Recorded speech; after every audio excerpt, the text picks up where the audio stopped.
Amber Heard presents her 16 points for the debate with Johnny Depp. 4 months after a judge awarded her ex-husband, Johnny Depp, a restraining order for damages of $10.3 million, Amber Heard filed an appeal request outlining 16 defenses. In the course of the proceeding, which came to an end in July, Johnny Depp maintained that he had been falsely accused in relation to a 2018 article that Amber Heard had written on behalf of the ACLU in support of victims of domestic abuse. The opinion piece didn't mention the speaker by name, but he successfully persuaded the readers that they could infer that she was speaking for him in 2 of his quotes, and under the heading, Amber Heard, I spoke about sex violence and I faced the array della nostra culture.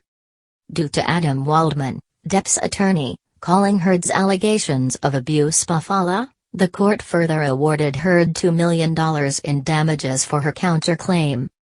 According to the documents obtained by Vanity Fair, the reasons for the appeal range from the failure to prove clear and convincing for the dolo effectivo, the standard by which defamation cases are decided, to the court's failure to invalidate the damages awarded by the jury after determining that Heard and Depp were separated at birth, something that is intrinsically and inconciliably incoherent.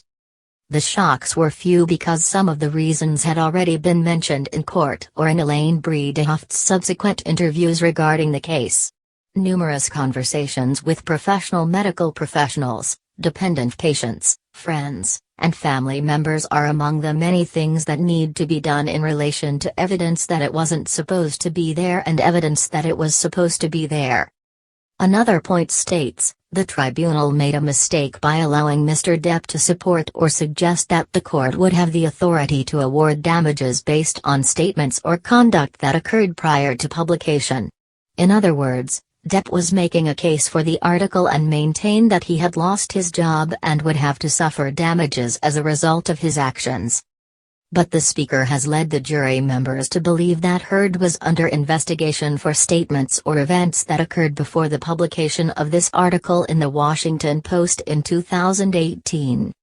In August, a Heard spokesperson announced that the company had parted ways with Bredehoft and had given the application to David L. Axelrod and J. Ward Brown of Ballard Spahr, with Ben Rottenborn of Woods Rogers continuing as co-consultant.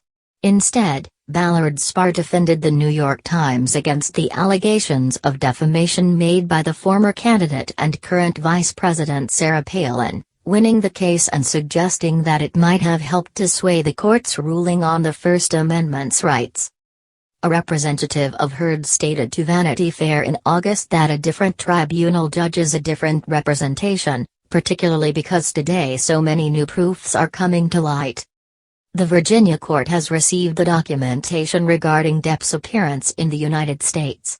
Photographed while working on autobiographies in New York while accompanying Jeff Beck on a North American tour.